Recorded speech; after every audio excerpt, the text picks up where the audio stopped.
नमस्ते दोस्तों, आज हम बात कर रहे हैं संपत्ति अंतरण अधिनियम 1882 की, यानी कि the transfer of property act 1882।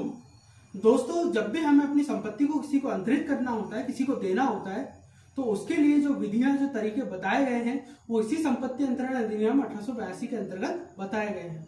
तो आइए दोस्तों जानते हैं कि वो क्या क्या तरीके हैं जिसके माध्यम से आप अपनी संपत्ति को किसी को भी अंतरित कर सकते हैं, किसी को भी ट्रांसफर कर सकते हैं।